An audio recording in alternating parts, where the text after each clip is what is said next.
Sister Annabelle, we're here to talk about your autobiography, True Virtue, The Journey of an English Buddhist Nun. And near the end of the book, there was a sentence which I loved, which I just wanted to ask you about, and it says, "It is an enormous privilege to be able to sit still and do nothing, to walk in the present moment and to touch something that is ineffable."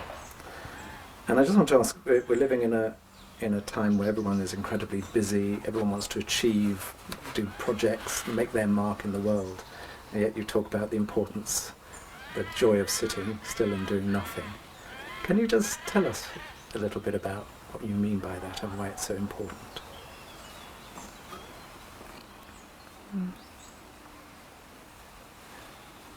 I think also in the beginning of the book, I talk about the time when I was in the university, and I also enjoyed very much sitting still and doing nothing. And today, as we sit here, we can hear the birds singing. So sitting still and doing nothing doesn't mean that you become like a rock. Your senses are still alive, and so you can be in touch with the wonders of life. And although life has a lot of difficulties and suffering, it's very wonderful. It's a real miracle. And if we live for 80 years or something, or less, or more, and we're not able to be in touch with the wonders of life, the miracle of life, then we may ask, what have we lived for? Yeah. So I suppose that is why I like to encourage myself to sit still and do nothing. It's really a way of being deeply in touch. And what have you learned from sitting still and doing nothing? So some people might say, it's such a waste of time. But what has been your deep learning from doing that?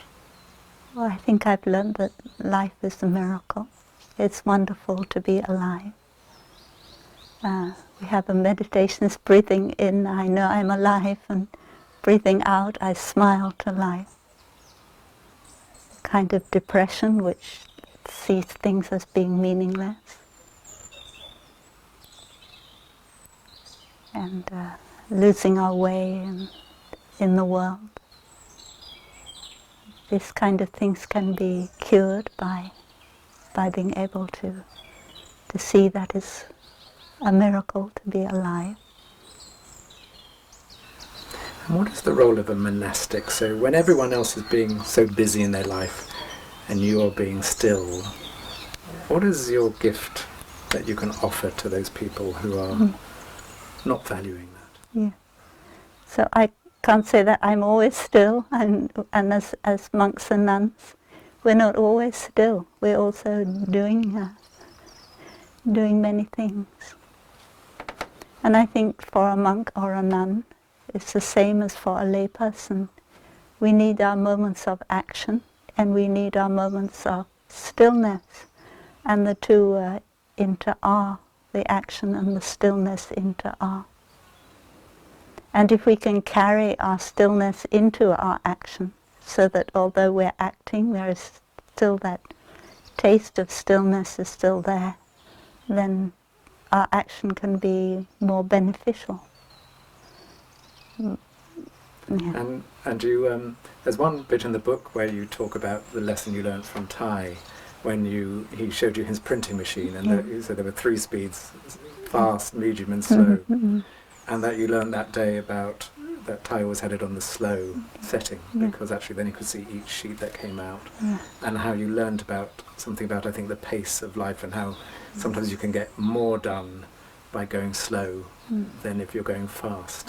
Can you talk about what that lesson was and how you've been putting that into your life? I think in Buddhism we talk about the store consciousness. and that all the seeds are there. In the store consciousness we have wisdom, have compassion, and if we are mindful in our life, then our store consciousness can do many things. So we think that when we're actually doing something, we're just doing it then. But in fact, we may have prepared ourselves. So when you write a poem, you don't have to think a lot. You leave it for the store consciousness to write the poem, and that has been prepared by the times when you're not writing the poem. Yeah, we have that capacity to do things intuitively, and we don't need to do many things.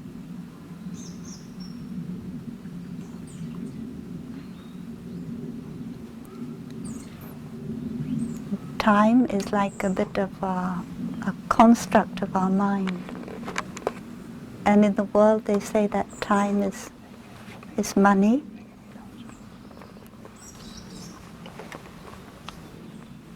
But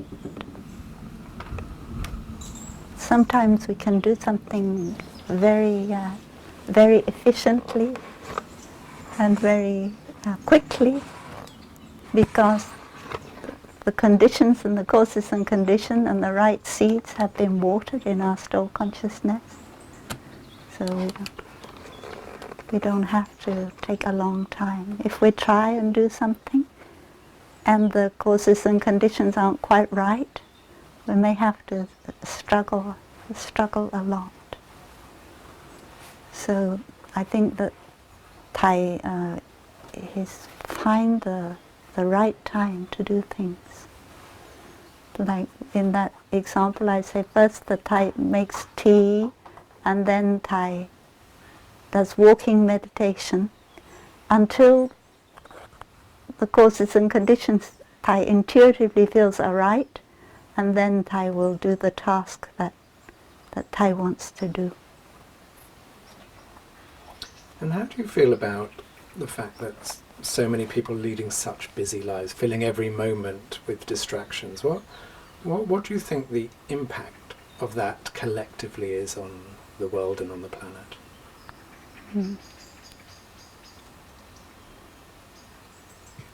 Well, first of all, I would like to ask why.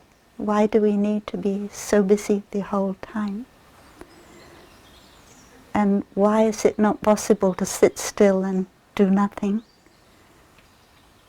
Because then we have to face ourself. Because although the store consciousness, it has many wonderful things, it also has all the suffering too. And if we keep ourselves busy, we don't have to come back and face the deep fear that we may have, or other unpleasant emotions that we may have. So that may be one reason why we need to be busy all the time. Another reason may be that we want to prove that we're worthy, that we're worth something for somebody. So we're needing to prove ourselves. And therefore, and now, although we say that with many technological improvement, really we should be less busy, but we're not less busy, we're probably more busy. Before I had email, I didn't realize that I had to write so many letters every day.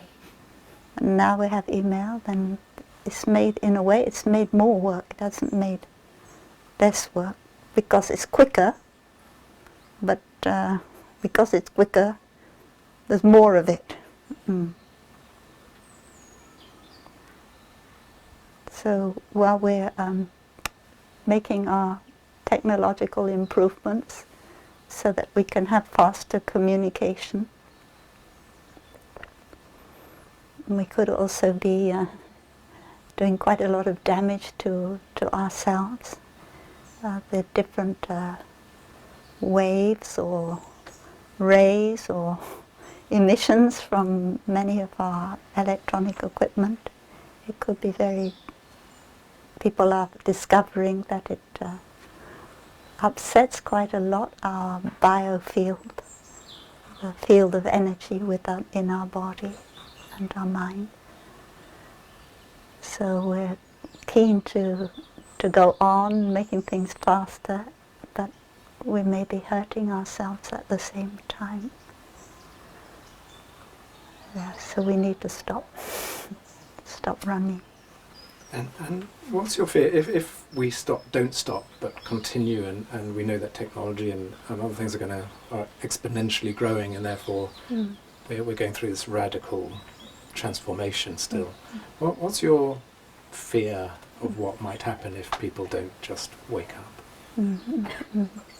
I think the main thing is that I have to make my deep aspiration of how I want to live and what I want to continue me on, or how I want to continue. I used to think that, well, I'm not going to live much longer, and so that I'll miss out on all the disasters that are going to take place. But then I realized that that's an illusion, that of course I will continue. I can't say that I won't be there. So how I am now is very important for how I shall be in the future. And so I want to concentrate on how I am now. And I know that that will continue, and so in the future when things are difficult, I will still have those those qualities. I can still give rise to those qualities, which are the most meaningful ones, the quality of understanding and compassion and love. And Thay always says that hell is not a place where there's no suffering. Hell is a place where there's no compassion. So that what we will need in the future will be also those things. So we will need compassion and understanding. So we need to put all our effort into developing those qualities now, so that they can continue into the future. I don't want to waste my time being afraid. And for those who may not understand the sort of Buddhist philosophy, and when you say that, your life will continue, or you will continue into the future, that the qualities you nurture now will continue into the future. For those who may not understand that concept, how can your qualities continue into the future? Where will they continue? Who will they continue in? Well, I think from a scientific point of view, we have matter and we have energy, and energy and matter are things that you cannot destroy. Is correct? Yeah. So that is how we can see continuation.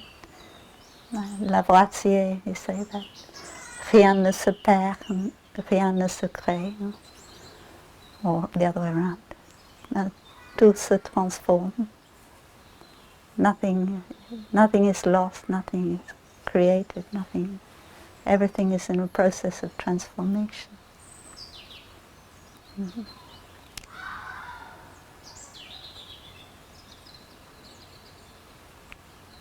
So I feel that wholesome energy, it doesn't turn into unwholesome energy. It continues as wholesome energy. And unwholesome energy continues as unwholesome energy. But we can transform unwholesome energy with wholesome energy.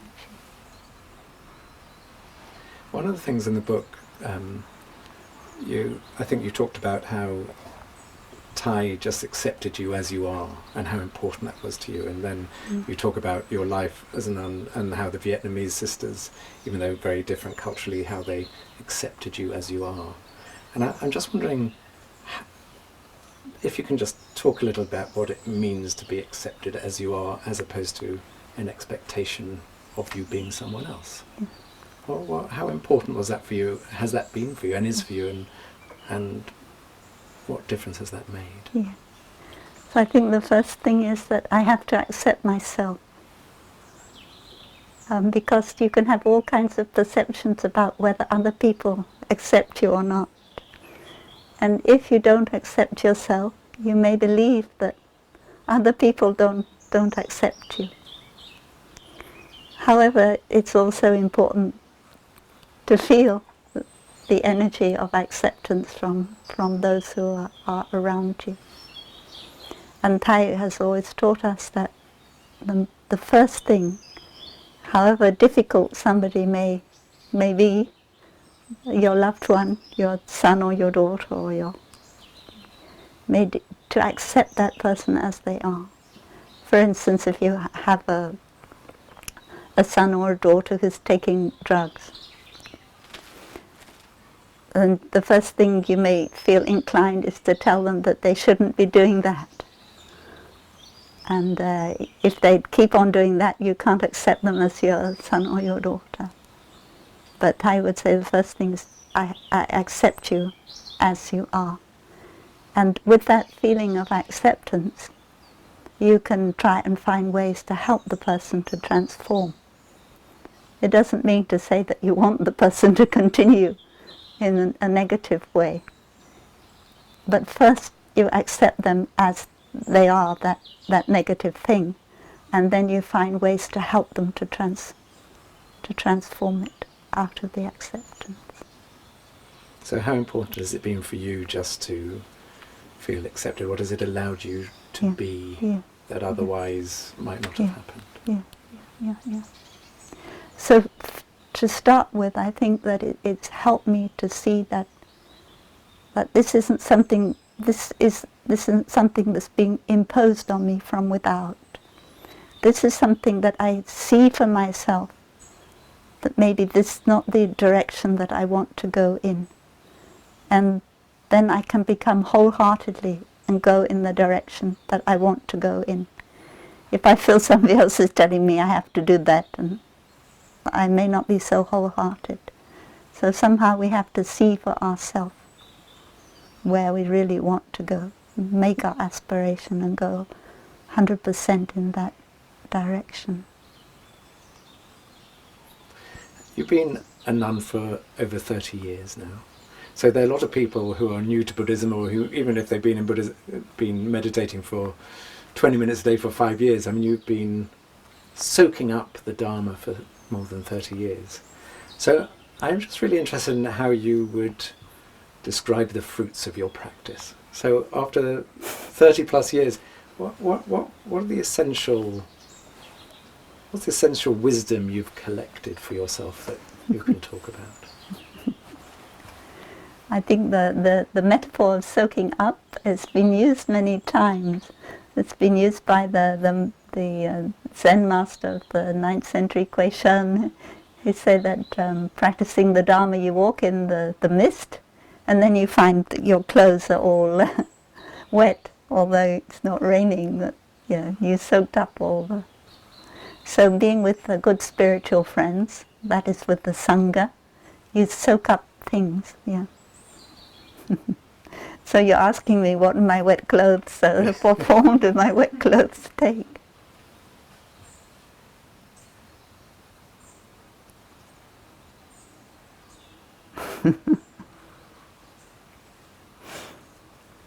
It's very difficult for me to answer that question. I thought the difficult question's coming first. That's the most difficult one. Well, let me ask another way. What are the important lessons you've learnt about how to live a good life? Just from having been in the Dharma for 30 years, what would be one or two essential lessons that you would like to share?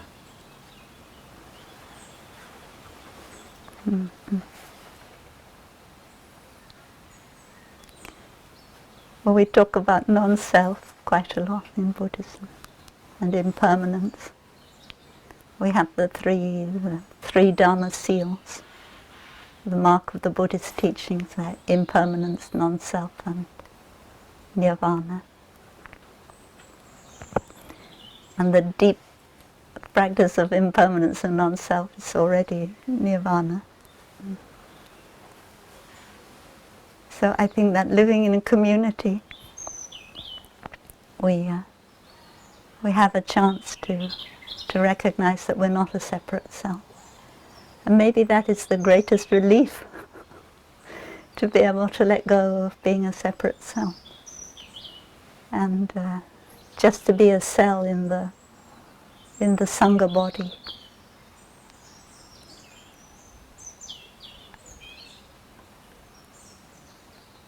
But the separate, in me, the separate self is still there. It still comes up sometimes. I may ask, why am I not doing that? But then I can let it go, and then I can say, well, the Sangha decide. And the Sangha has much more wisdom than I do. I can ask for something, I can make a suggestion. That is just my own little two eyes. But then the Sangha can reply with many eyes. They may say, oh yeah, that's a good suggestion. They may say, no, not a good idea. Anyway, I let go of myself. I think that is the biggest relief. A lot of people in modern society define themselves by their individual existence. That's their badge of honour, that they say, this is me and I am a separate self. What would you say to them? Yeah, I think individualism now is something that belongs to the past a little bit. And if we want to survive as a species, probably we need to look more deeply into the collective aspect. Actually, we may feel we're an individual. That is part of our consciousness. Like we talk about the seventh consciousness, the manas, which gives us the illusion that we are a separate self. But in fact, even from a scientific point of view, we are not separate selves. That is a fact. So to be able to accept that fact and to live in the spirit of the fact that we're not a separate self is probably, as I said, it's a big relief. It's not fun being an individual. Although you might be proud of it for a bit, it'll get you into trouble sooner or later. And on a broader perspective, because there's one thing about being, into being, about being part of a community, and then you're connected to the whole world and connected to all of life. Can you just talk a little bit about how you feel about, how that works in terms of your life, how you can feel part of a community and then you're part of everything. Some people might say that's overwhelming, or I'm part of everything, I dissolve into everything. How does it feel, and what's your experience of being part of all that there is? I think we have to start with interbeing. We have to start in a small way. We can't just jump from here over to there. And the way to begin is, as we learn in Plum Village, is by seeing how we are one with our ancestors, our mother, our father, then our grandparents, and how we're just a continuation of our ancestors. So we do this meditation when we are touching the earth. Touching the earth in the old times is called prostrating. It's when you put yourself down on the earth. It's a beautiful practice. And it's a practice in which your head and your heart are on the same level. So during that practice you can touch a level of being, a level of reality that you don't normally touch when you're in your daily life. And then you can look deeply and you can see how you're connected to your ancestors. And some of these things are very difficult to express in words. It's when you're touching the earth like that, you have a realization of your interconnectedness. But then if somebody asks you how to explain in words, it's not so easy. You just feel that wonderful feeling of being not separate. And so that you know in a way that you've never been born and you don't die as an individual. Yeah. We've got a guest.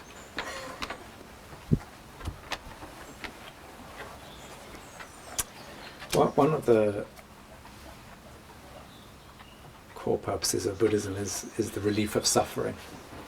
And so I'm just wondering what has been your greatest personal suffering in your life and how you have worked with that, overcome it, learnt to live with it, been at peace with it. Mm. How has that come about? What has been your great suffering?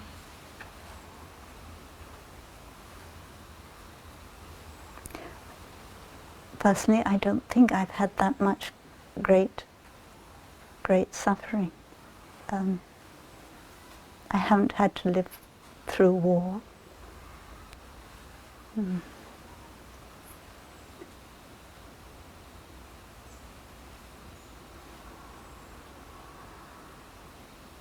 I think my greatest suffering is not knowing myself, not accepting myself.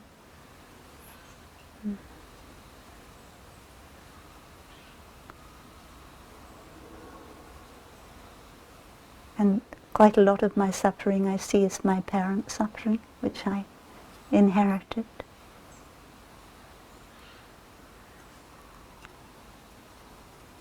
I had a lot of difficulties, I think, with my father. And in the end I was able to overcome those. And one of the big difficulties is to see my father and myself as two different people. And so it was very helpful to do the meditation on the 5-year-old child, seeing myself as 5-year-old, seeing my father as a 5-year-old child, giving rise to compassion like that. I think that maybe the greatest suffering is not having compassion for someone else. And even if there are many difficulties, but if the compassion is there, then you lose the suffering. Whenever I've been angry or upset, if I can touch compassion, then the anger, it goes immediately.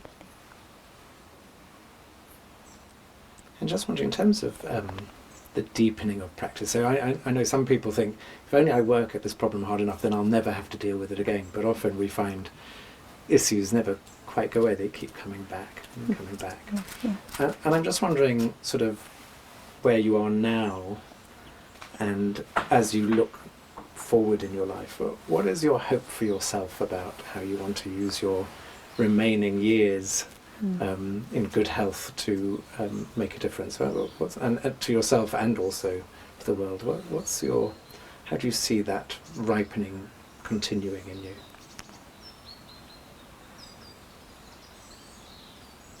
you? So at the moment I feel a kind of a completeness that I didn't feel when I was younger. That there really isn't anything to do.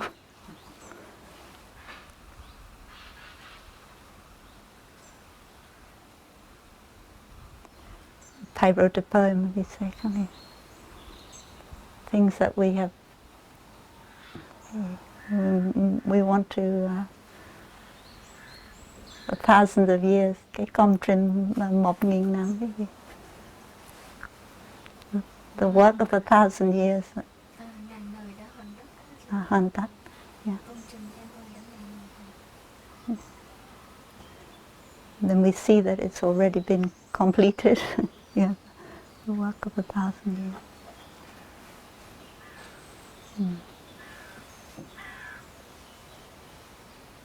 But of course I want to live every moment well. I want to do what I can to help according to my strength and my abilities.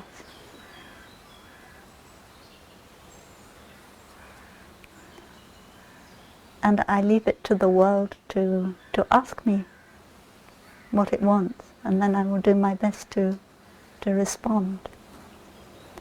So I think the answer I would give is to be open to the requests of the world, and to respond in the way that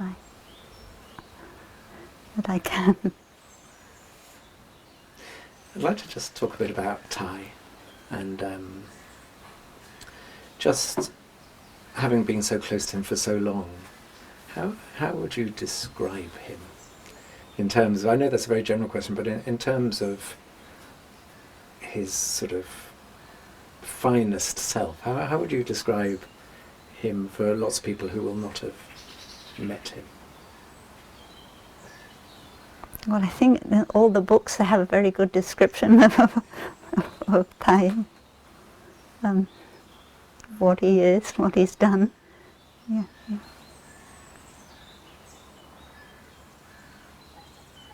I suppose for me that Thay is the best that a human being can be.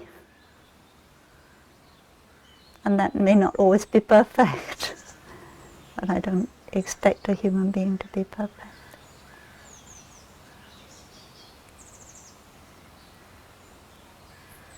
But in many different situations, I've been with Thay, I've always seen him as being a human being. Always, Thay to me is always a human being, and always the best kind of human being. So when there are difficulties, like when we go on trips to China, or we have Palestinian-Israeli retreats here, and the big difficulties come up, and Thay is very calm and a bit quiet for a bit, and then Thay know exactly, to me, exactly the right thing to do to help the situation. Like, oh, now I think we'd better send all the Palestinian or all the Israelis down to the lower hamlet and keep something like that. Or when some Chinese official very angry, he can say, "I understand you. I've been through that too." Yeah. And immediately the situation is better, it gets better. And usually Thay is very simple. He doesn't have complicated answer, but that very simplicity, it makes everything come out better. And how would you describe, so Thay's sort of, despite having had the stroke, made the decision to return to Vietnam to pass there. Well, can you just say from your perspective, what do you think has been in Thay's mind about the completion of his journey?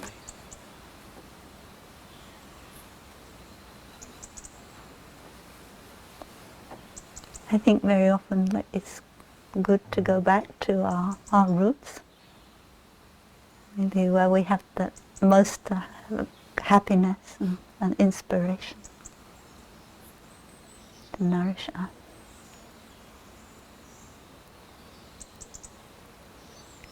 And our roots are also our ancestors. So Thay's spiritual ancestors, they come there, they come from Vietnam.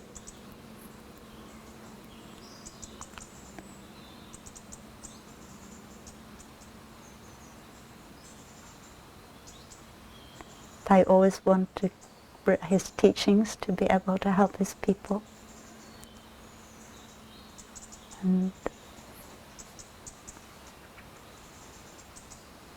But Thay has had to help the whole world rather than just help the Vietnamese people. Still, we feel that when Thay gives teachings in Vietnamese, we can see that Thay is talking very often to his own people.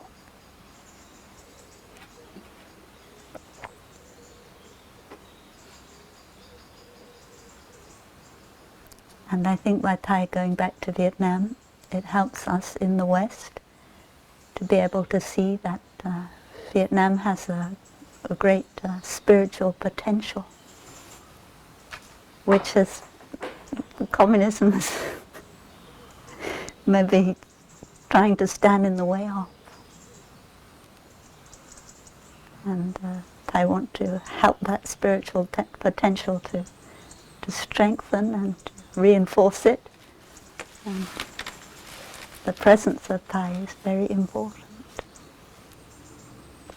And how would you explain that? I'm sure a lot of people, not necessarily monastic, but a lot of people thought when Thay wasn't here in Plum Village, or that, you know, that would be easy for the community to start to go down, die, that people wouldn't come anymore because Thay wasn't here.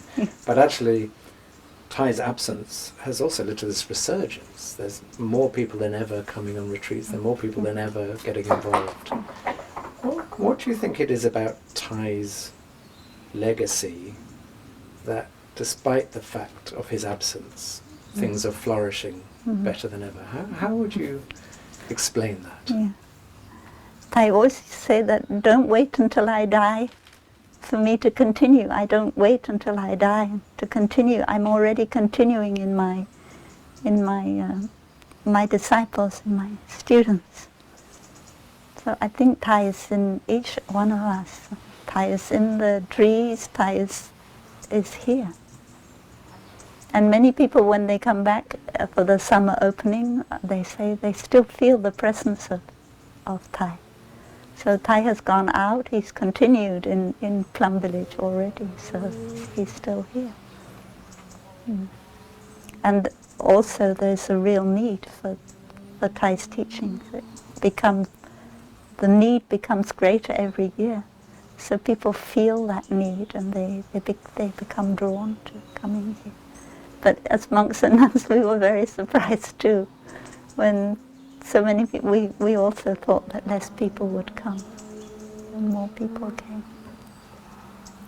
And one of the things Thay's great gift has been, and you talk about in your book, has been the renewal of Buddhism, and about it's been very important to him to bring it up to date, to make it relevant to people now. Yeah. So Thay has been unable, he had his stroke I think 5 years ago or so, and the world has changed again dramatically since then, in terms of, not only in terms of the climate emergency becoming ever more present, but also in terms of extremism and xenophobia, that even 5 years ago we wouldn't really have foreseen. So given you talk about people need of this work even more, how do you feel the practice needs to be brought up to date again? Because if Thay was here fully present speaking, he would be saying, what next, what now? So from your perspective, what needs to change now? How can this practice be made relevant right now, when people, the levels of fear and powerlessness and hopelessness are rising exponentially? I think that at the moment we have all the tools. We have the Dharma doors I think Thay saw very clearly the climate crisis and the love letter to the earth, and Thay saw very clearly our way ahead when he talks in that book about our love for the earth. It kind of goes beyond divisions between different religions and things like that, and what we need is global spirituality and global ethics. So to me, the global ethics and global spirituality is something that we really need to look into now.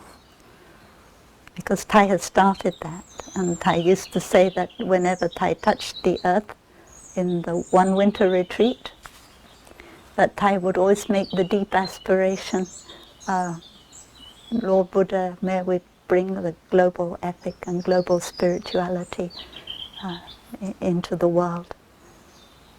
So that is something we haven't done yet, and we need to keep.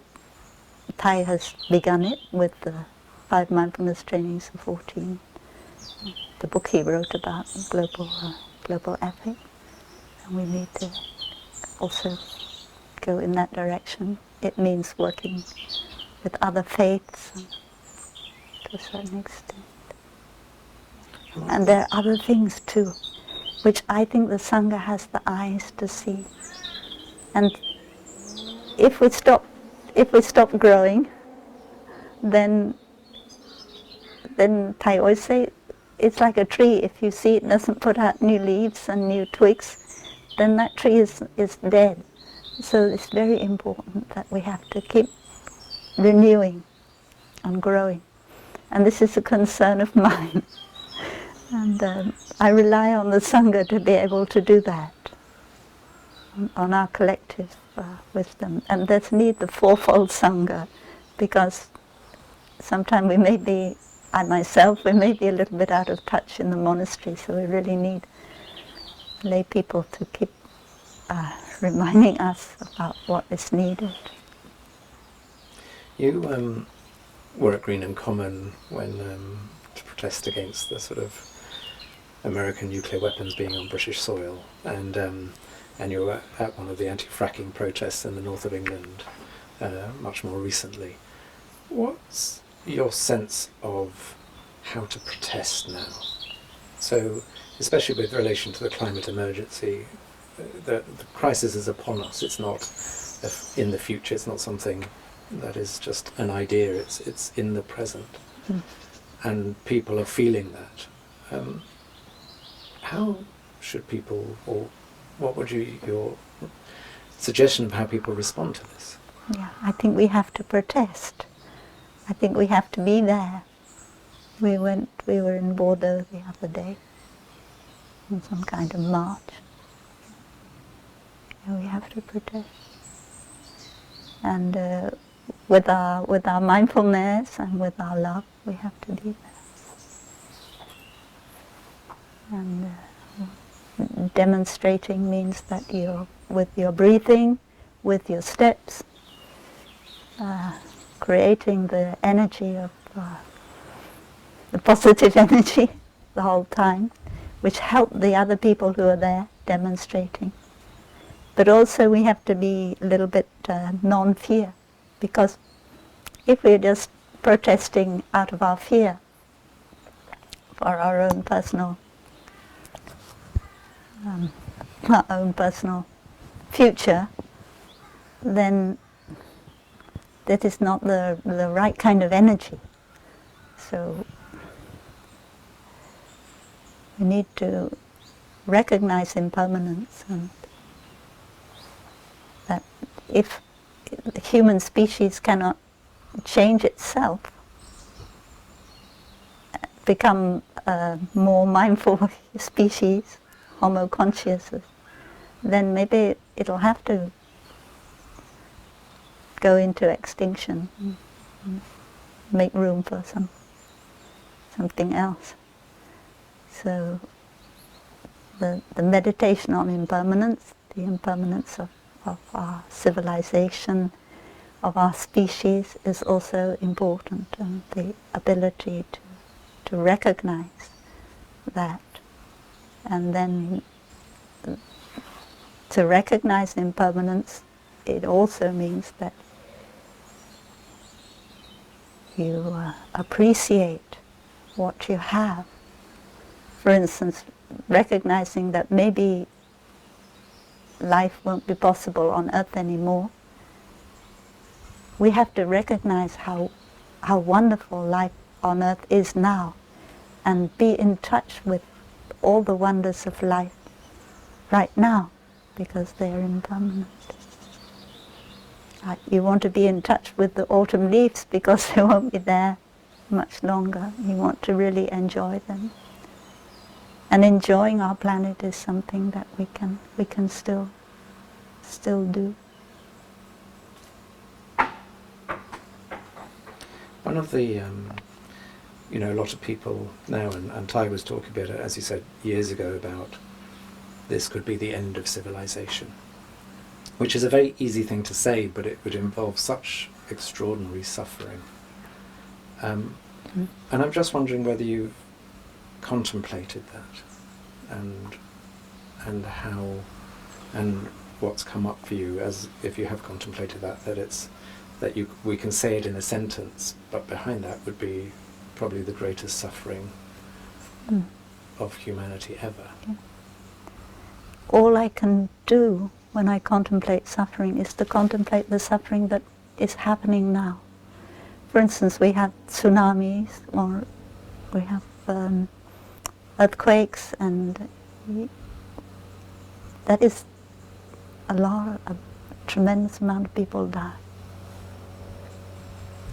And when we had the last tsunami, I remember dreaming that I was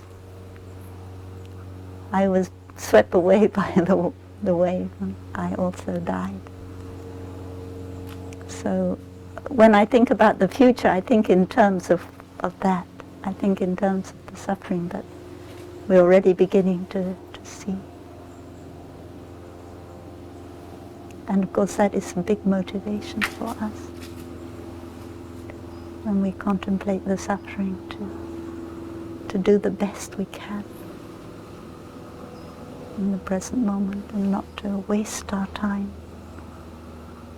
doing unnecessary things. When with the youth climate movement, alongside that there's a lot of anger. Yeah. And I think when you were up at the anti-fracking protests, one of the things you were doing there was helping people to deal with their anger and not to take it out on the police or on the authorities. I'm just wondering if you can just talk a bit about anger and how to, in this context, how to work with that, because often we're dealing with very powerful governments, institutions, industries that have enormous power and have a desire to maintain the status quo because it's in their current interest to do that. Yeah. And there's enormous anger at the powerlessness in the face of that. How would you suggest people deal with that? Yeah.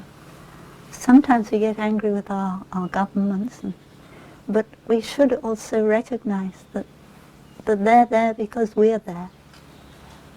And sometimes we think, oh, that particular person, like Mr.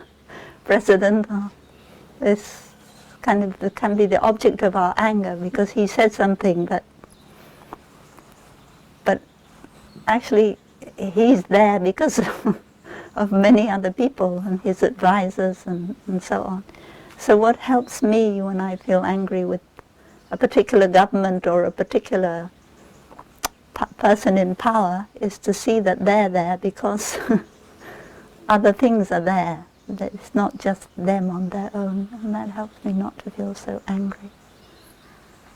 And people who are making money out of unrenewable fuels,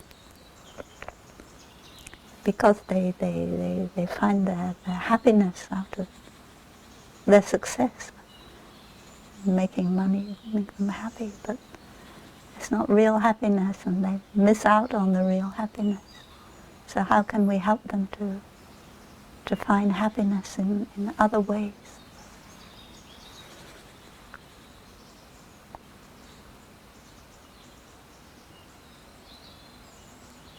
And we always say in Buddhism that anger will never put an end to anger. Only love will put an end to anger. And in that context, a lot of people say, oh, love doesn't get anything done. But anger is active, it gets things done. What would you say to that? Yeah, I think we have to get things done. We have to find a way to get things done, but not by destroying. And anger destroys the person who is angry, and also destroys others with whom the person is angry with. And even doctors will tell you that getting angry is not good for you, not good for your body, not good for your mind. And being angry can become a habit. If you don't take care of your anger, you can make the seed stronger, and then it'll come up more. So we've seen that anger is not good for us. When we're angry, we're in hell. We can be burning in hell. But we have to get things done. That's true. We have to. And our motivation is that we don't want to suffer. We don't want others to suffer. I think that's a good enough motivation already. And a lot of young people come to Plum Village, and the climate movement has suddenly, with the youth, with all these young people coming together, it's got a sort of freshness and an energy that just wasn't there before. With all these people who've been working on this issue for 20 years, suddenly this fresh energy comes in. Can you just talk a little bit about what you see in the young people who are recognizing and taking action? What's your sense of them, and the possibility, if they stay on a true path, what their impact can be? Yeah. I think Thay always has a lot of faith in the young people. And when I look at my younger brothers and sisters and see their bodhicitta, that is their mind of love, their commitment to the monastic life, I think that and I remember myself as a young person, I think that it's very important for our human species that the young people are active, because at that time your bodhicitta can be very strong, and you're willing to sacrifice your comfort. When you get older, you need to be warm, you need to have things like that. But when you're young, you're strong, and you don't care about physical comfort so much. In my own time, the thing was to go to India to get in touch with the kind of spirituality we felt wasn't in the West. And we would go through anything to get in touch with that spirituality. We didn't care about having enough to eat or a place to sleep. So that energy is very important. We can devote ourselves wholly to the path of helping the human species to survive, but not just to survive, but to become a homo conscious. And so how do you feel with the Extinction Rebellion? In recent weeks, you have hundreds of people who are prepared to be arrested, who are taking civil action, acts of civil disobedience, and being arrested. What advice would you do about this? Do you think that's a healthy thing? Is there a particular way to be arrested that's better than another way to be arrested? What's your sense of where the limit is of action, and when it strays from being positive into being destructive? Well, if you have it depends on your motivation. If your motivation is, I don't know what your motivation is, but if you just want to, bring attention of people to what is happening, and help people wake up to the danger that we're in, I think you have that motivation, it's good. I don't know what other motivation you could possibly have for being arrested, but yeah. I don't think anybody wants to be arrested. They get a criminal record. which will be a big obstacle for them in the future. But as I said, that sometimes your motivation is so strong, wanting to help, that you're willing to sacrifice. And this was true for Thay in Vietnam with the self-immolation, wasn't it? That he sort of recognised that sense of taking real deep action. Yeah. Would you say that that's similar in the sense of the motivation? Yeah, yeah. That is what helped the person to remain concentrated when they burn themselves. Just want to ask you a couple more questions and then I'll release you. Okay. In terms, I just want you to talk a little bit about the historical and the ultimate dimensions in relation to climate. Because I know Thay has talked about this before, but the sense of, you said earlier, that matter and energy can't be destroyed, they get transformed. So, on one level, obviously, we want to do everything to protect the earth.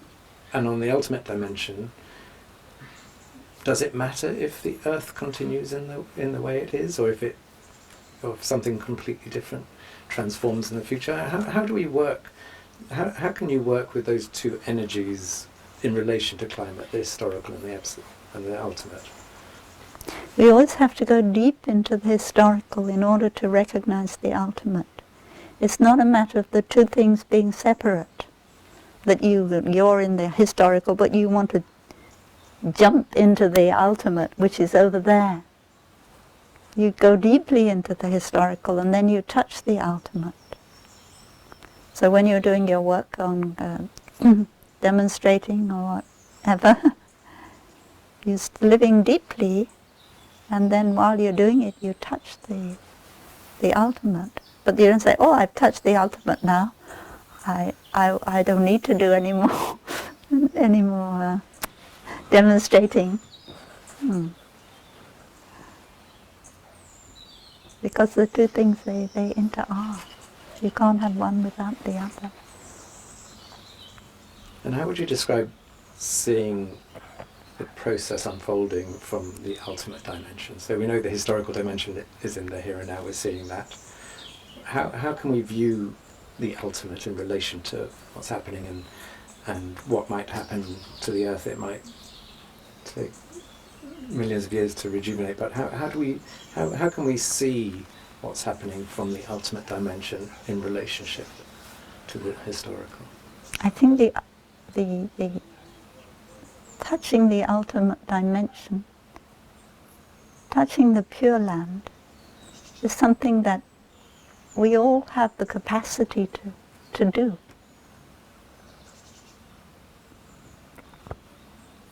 And not just in good moments, but also in difficult times, that we can touch that. And that is part of our consciousness, that we can. The human consciousness, the human body, is able to touch the ultimate and touch them. And the ultimate is like, maybe it's just there to be touched.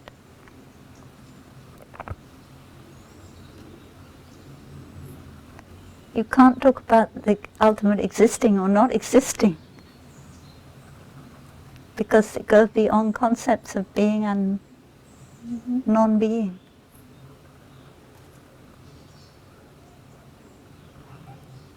So you can't say that when the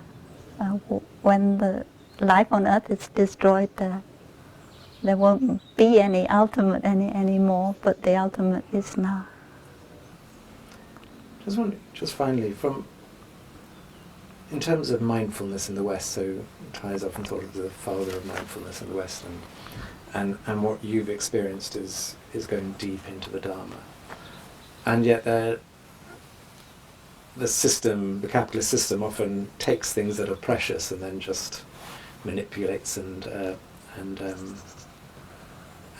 sort of, in a sense, scales it up, but losing the quality. And I'm just wondering what you think about how concerned you are that mindfulness has become, in a sense, a trend, that it's sort of it's become so widely used that I wonder whether you feel that there's a risk of the essence being lost, which relates in a sense to scale versus intimacy, I think. So you started out in Plum Village when it was very intimate, and now it's scaling up, and it's very hard to maintain the intimacy when you scale, when you make something much bigger. So I'm just wondering your perspective on whether you think it's a great thing that mindfulness is now, in a sense, used in everyday language, or whether you have any concerns around it. Well, it could be. I mean, it could be our way out, our way in, which is our way out. It could be a wonderful opportunity. But when you use mindfulness, it also depends a little bit on your motivation. So you want to be more mindful because you think you'll make more money. So if you're lucky, you'll get a good mindfulness teacher who will teach you the right mindfulness, and you'll see that you don't need to make more money, but you need to be mindful, because mindfulness brings you happiness. So if you're lucky, if you're not lucky, you may get somebody who teaches you how to be mindful in order to be able to rob a bank. Because if you're robbing a bank, you have to be mindful. So it could go either way. And right mindfulness, it always has the mindfulness trainings, the ethical dimension. And mindfulness without ethics is not really right mindfulness. So, like I said before, we really need our global ethics to go hand in hand with mindfulness. And how do you describe ethics? Well, how would you describe sort of when you talk about global ethics? What do you mean exactly by that? Well, we know that all spiritual traditions, they have ethical guidelines, and we agree with each other about certain ethical guidelines in other spiritual traditions. And basically in Buddhism, the ethics is less suffering, not aware of the suffering caused by I am determined. So first of all, awareness of suffering, and then awareness of what I can do in order not to contribute to that kind of suffering.